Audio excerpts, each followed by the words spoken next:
huge opportunity it now gives you to extend your lead at the top of the Premier League? It's clear that it's impossible not to notice, because you do receive text messages and things like this. I wasn't watching the game myself, but of course you get to hear it. But yeah, my main focus, we play City away, was yesterday, and yesterday already, and especially today as well, on City. Can you use it at all? Like, do you mention it to your players, or is it strictly ignored? It's strictly the business of today? No, I don't have to mention it. I assume it's the same for them as for me. They will either have watched it or received some text message, so they know. But again, same for me as for the players. They also understand the difficult task that's in front of us, to go to the Etihad against a team that wants to show themselves, of course, as well. So our main focus yesterday, actually immediately after the midweek game, was on City and not on Arsenal results. We'll come to him and his team in a moment, but the headline, as I say, first time since April the 25th in the Premier League, no Erling Haaland for Manchester City. We talked at the top of the show how different that was, and you two saw them without Haaland in the Champions League in the Bernabeu. What about now in the Premier League, facing Liverpool without him? It's different, obviously, and the disguise of him doing the interview wasn't fooling me in regards to him being fit, but I still think they're a threat. Doku coming back in.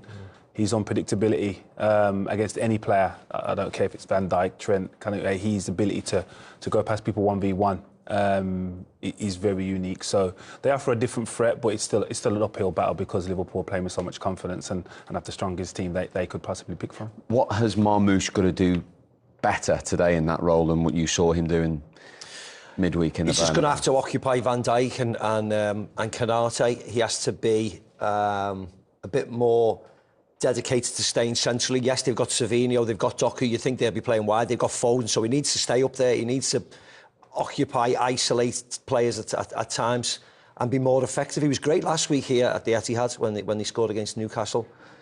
A bit of a rude awakening against Real Madrid, and he needs to pick it up today, because he's got big shoes to fill, isn't he? Erling is a massive miss. Just the size, the presence, and of course his goals as well. So they need a result today, so they need the goals to come from somewhere. Right, these three know all about this fixture. So too does our good friend Sean Wright-Phillips, who's pitchside at the Etihad for us. I mean, what's it like there now with the supporters finding out there's no Erling Haaland? Is that a bit of a dampener pre-kick-off?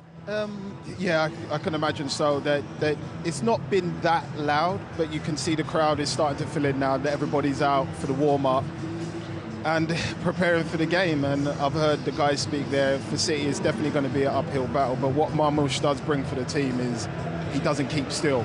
I think you can see Haaland, he likes to be that focal target man, whereas, you know, with Marmoush, he's going to come short, he's going to go in behind, he's going to turn, he's going to dribble at you, and he's going to try and make things happen. In many ways, he's going to try and force a chance to make something happen for City. So I'm excited to see those front three up there today.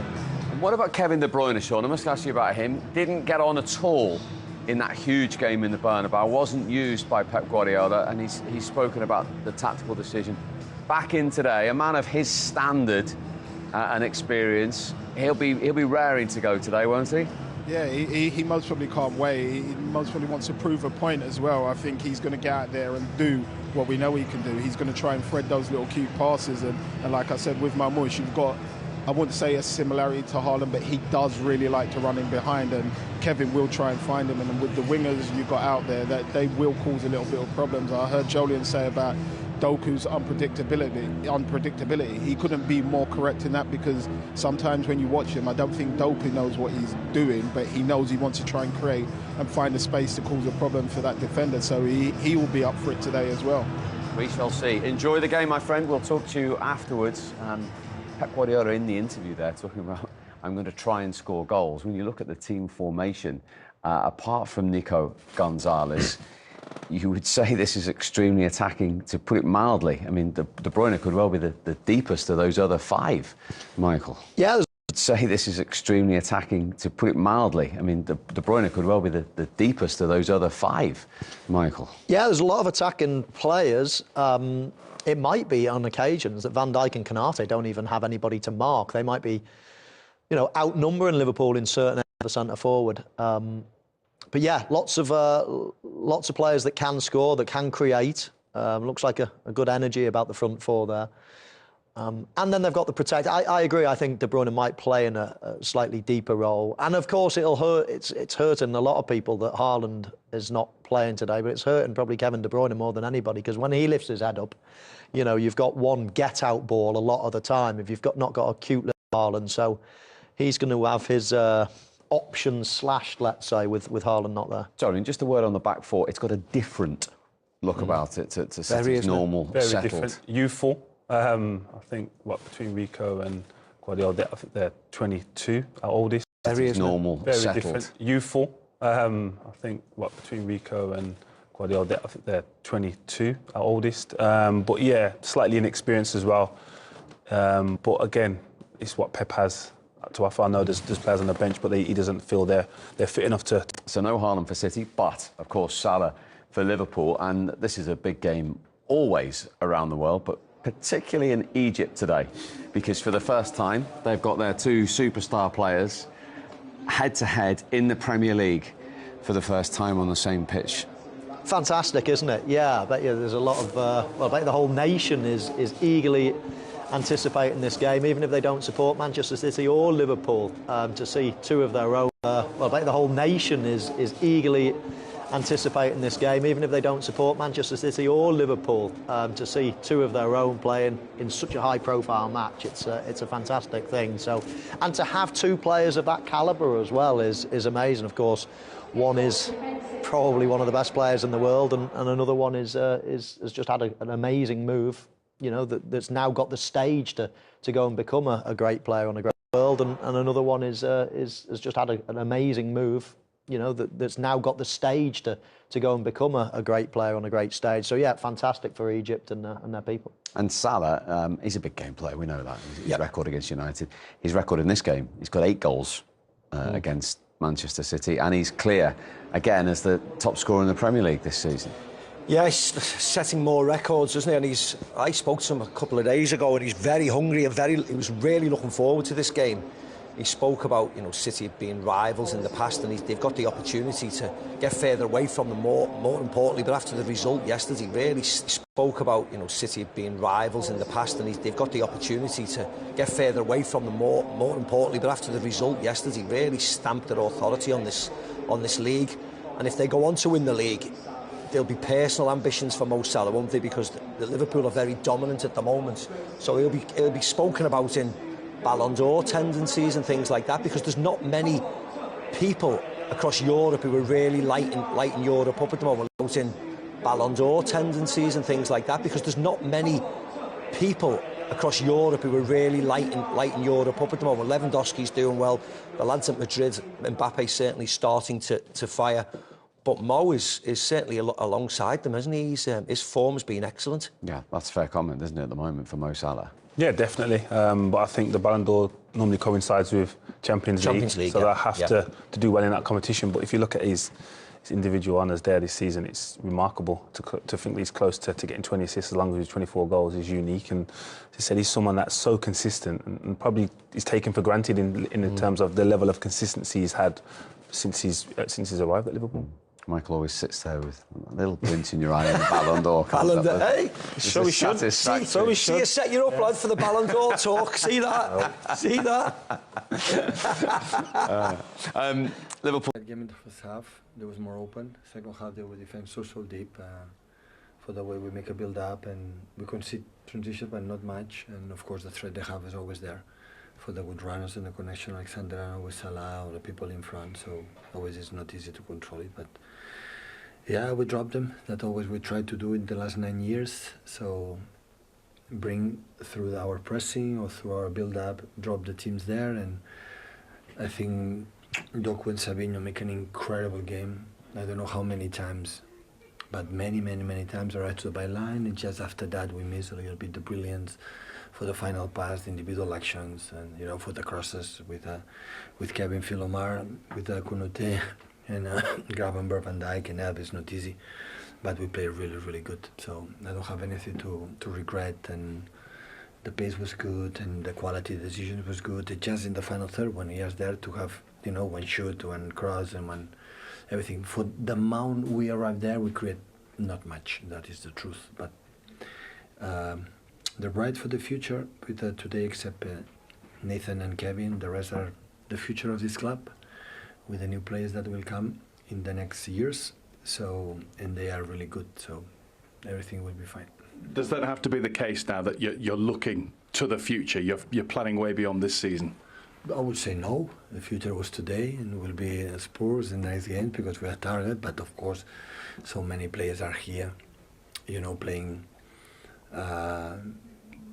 Are here playing, but Erling will come, and of course we have a lot important absence that today we have a stronger, better again. Kusanov play amazing, Rico again, and Josko, and everyone was really, really good. How much of a blow to confidence is it to this team when you're on top and you concede the first goal, and then you have another spell on top and you concede another goal? Is it hard for the players to take that? Of course it is. It happened many times. So the first goal could avoid the corner, but always we try to play. But I know which opponent we play. So second half they were 11 players in the box. So, and I didn't see many times Liverpool can do that, and it's because we have done really well, because they don't want to do that. But we did really well, and they defend really well. They are solid in the terms, and of course, big compliment to them. But I'm very pleased for the way we played. On to Wednesday and Tottenham. We've seen again, obviously, that you miss a huge presence like Erling Haaland in the middle. Every team would. Any chance of him being back for Wednesday?